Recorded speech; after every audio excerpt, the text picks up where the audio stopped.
کو یہ خاص طور پر ان لوگوں کے ساتھ قرآن مخاطب ہے جو ہم زبان لوگ ہوتے ہیں۔ جب زبان ہی ایک نہیں، لینگویج ہی ایک نہیں، تو کوئی تانا کسی کو کیا دے گا، اور کوئی دے گا تو کوئی سمجھے گا کیا۔ اس لیے یہ خاص طور پر ان لوگوں کے ساتھ قرآن مخاطب ہے کہ جو ہم زبان ہوتے ہیں، جو ایک دوسرے کی بولی کو سمجھنے والے لوگ ہیں۔ صاف ظاہر ہے آپس میں تانا دینے کی نوبت بھی انہیں ہی آئے گی۔ جو زبان سپروک لینگویج سمجھتا ہی نہیں، وہ ایک دوسرے کو تانا کیا دے گا۔ یعنی خاص طور پر قرآن مخاطب ہے ایک کلچر والوں کے ساتھ، خاص طور پر قرآن مخاطب ہے ایک زبان رکھنے والوں کے ساتھ، اور خاص طور پر اللہ کا قرآن اس وقت اس جگہ پر مخاطب ہے ان لوگوں کے ساتھ جن کا کلچر ایک ہو، جن کی زبان ایک ہو، جن کی برادری ایک ہو، جن کا قبیلہ ایک ہو، جو اکٹھے رہتے ہوں، اکٹھے کھاتے ہوں، اکٹھے پیتے ہوں، ایک کمیونٹی کا حصہ ہوں۔ انہی کو تو تانا دینے کا چانس وہیں پر ہے جہاں پر لوگ اکٹھے رہتے ہیں۔ اگر ایک بندہ مشرق میں رہتا ہو، دوسرا مغرب میں رہتا ہو، وہ ایک دوسرے کو کیا تانا زنی کرے گا؟ اب بات کو سمجھ رہے ہیں؟ بولیے، آپ سمجھ رہے ہیں بات کو؟ یعنی تانا زنی کرنے کے لیے قربت کا ہونا بھی لازمی ہے۔ یعنی بندہ قریب ہو، پلس اس کے دن رات کو جاننے والا ہو، اس کے معمولات کو سمجھنے والا ہو، اس کے خوبیوں خامیوں کے اوپر اس نے نگاہ رکھی ہوئی ہو، تب جا کر وہ نوبت آئے گی جس کو تانا زنی کہتے ہیں۔ مراد یہ ہے کہ تم نے جو کچھ بھی ہو جائے، تمہارے سامنے جو کچھ بھی ہوتا رہے، اگر تم نے اس شخص کی اصلاح مقصود ہے تو اصلاح کے لیے یا تو رویہ ایسا اپناؤ جو کہ مجموعی رویہ ہو، یا اس شخص کو تنہائی میں لے جا کر اس کی بات اور اس کی غلطی پر مطلع کر دو۔ رہی یہ بات کہ 10 بندوں کے اندر بیٹھے ہوئے کسی بھی ایسی گیدرنگ کے موقع پر، کسی بھی ایسے اجتماع کے موقع پر جہاں پر 10 15 20 مسلمان اکٹھے ہیں، فرمایا خبردار ہو جاؤ، جس طرح پشت کے پیچھے عیب بیان کرنا منع ہے تمہارے لیے، وَلَا تَلْمِزُوا أَنفُسَكُمْ، اسی طرح ایک دوسرے کے سامنے بیٹھے ہوئے بھی ایک دوسرے کو تانا زنی نہ کیا کرو۔ ایک دوسرے کو تانا زنی نہ کیا کرو، ایک دوسرے کے عیب نہ اچھالو ایک دوسرے کے منہ پر۔ کیوں نہ اچھالو؟ یہ دوسرا مفہوم ہے۔ اس لیے نہ اچھالو کہ اگر تم کسی کا عیب اچھالو گے، اگر تم کسی کے جو ہے وہ برائی اس کے منہ پر بیان کرو گے، اگر تم کسی کے اخلاقی کردار پر اس کو تانا اس کے منہ پر دو گے، تو اتنا بھی تو یاد رکھو نا، تم کہاں کے ولی ہو؟ اب بات کو سمجھیں، تم کہاں کے، تم کس باغ کی مولی ہو، یہ بھی تو یاد رکھو۔ اگر ایک شخص جھوٹ بولتا ہے معاذ اللہ، اللہ تعالیٰ کسی کو توفیق نہ دے، تو یہ بھی تو ذرا یاد رکھو، کیا تو نے زندگی میں کبھی بھی نہیں بولا؟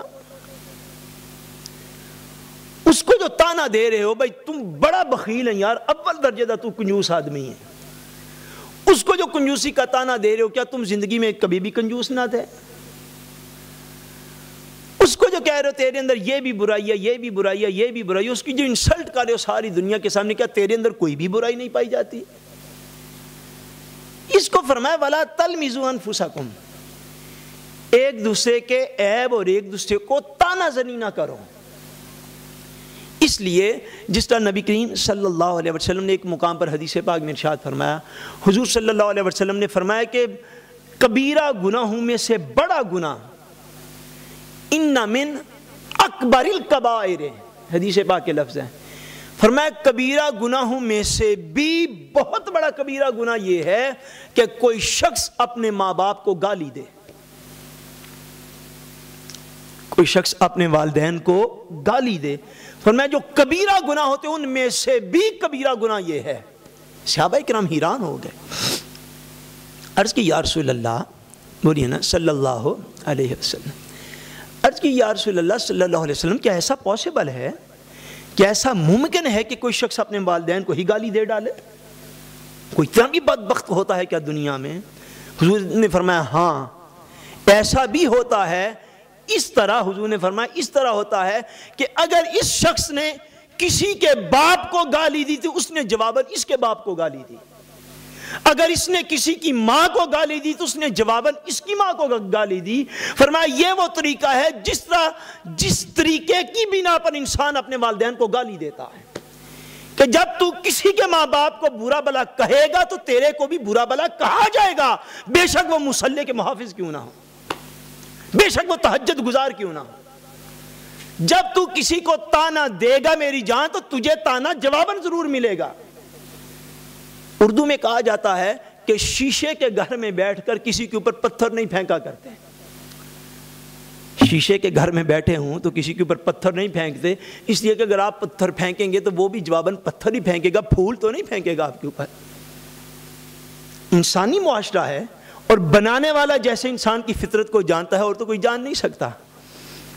اگر آپ کسی کو گالی دیں گے تو وہ جواباً دعائیں دے تو وہ تو انبیاء کی سیرت پر ہو گیا، پر اس طرح کے لوگ کتنے ہوتے ہیں معاشرے کے اندر؟ بولیے، ہوتے ہیں، آٹے میں نمک کے برابر بھی نہیں ہوتے آپ لوگ۔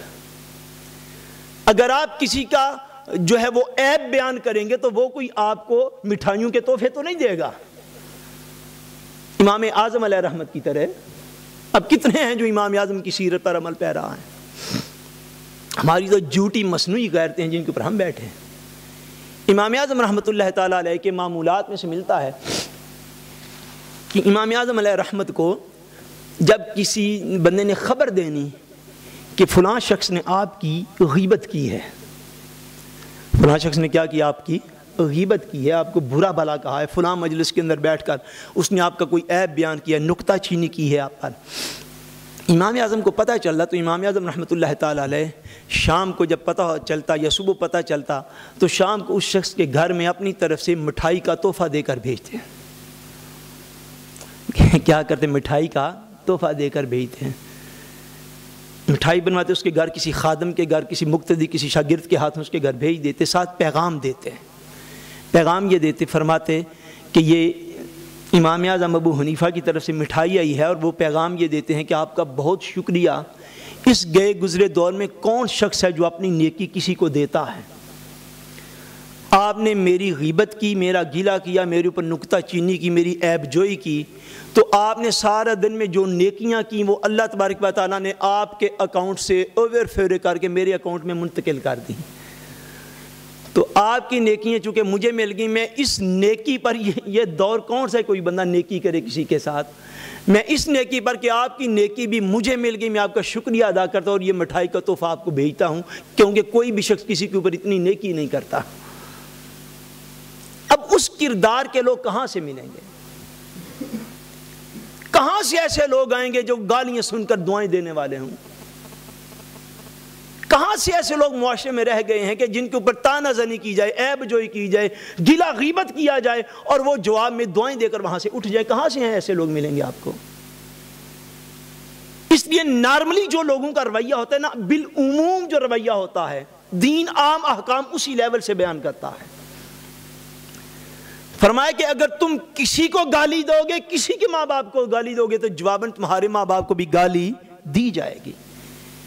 اس لیے فرمایا بدترین کبیرہ گناہ یہ ہے کہ کوئی شخص اپنے ماں باپ کو گالی دے اس طریق پر کہ کسی کو دے گا تو اپنے کی سن لے گا، اسی طرح کسی کی عیب جوئی کرے گا، کسی کو ذلیل و خوار کرنا چاہے گا، کسی کے اوپر نکتہ چینی عیب جوئی کرے گا، تانا دے گا تو جواباً تانا ہی سنے گا نا۔ اس لیے فرمایا وَلَا تَلْمِزُوا أَنفُسَكُمْ، اے مومنو اگر تم ایسا معاشرہ چاہتے ہو جو امن کا معاشرہ ہو، جو بھلائی کا معاشرہ ہو، جو خیر خواہی کا معاشرہ ہو، پھر اپنی عادات میں سے اس عادت کو ترک کر دو، وَلَا تَلْمِزُوا أَنفُسَكُمْ، کہ آپس میں ایک دوسرے کو تانا زنی نہ کیا کرو، آپس میں کیا نہ کرو، ایک دوسرے کو تانا زنی نہ کرو۔ غلطیاں کوتاہیاں کس میں نہیں ہوتی؟ کسی کے اوپر اس کا عیب جو ہے وہ نہ لگاؤ، درگزر سے کام لیا کرو۔ ایک اور مقام پر حضور نبی کریم صلی اللہ علیہ وسلم نے اس کے مقابل ارشاد فرمایا، ایک ہے تانا زنی کرنا، عیب جوئی کرنا۔ حضور صلی اللہ علیہ وسلم نے ایک مقام پر ارشاد فرمایا من ستر مسلمن سترہ اللہ یوم القیامہ۔ فرمایا تم کسی کا عیب دیکھ لو، غلطی دیکھ لو تو تانا زنی کرتے ہو نا، فرمایا اب اس کے مقابل کیا ہے کہ اگر کسی کا کوئی عیب، کمزوری، کوتاہی، گناہ تم نے دیکھ ہی لیا ہے، من ستر مسلمان، فرمایا جس نے مسلمان کے عیبوں پر پردہ ڈالا، جس نے مسلمان کے عیبوں پر پردہ ڈالا، دیکھ لیا کہ فلاں نے فلاں گناہ کیا ہے، فلاں نے فلاں غلطی کی ہے، فلاں سے فلاں کوتاہی ہو گئی ہے،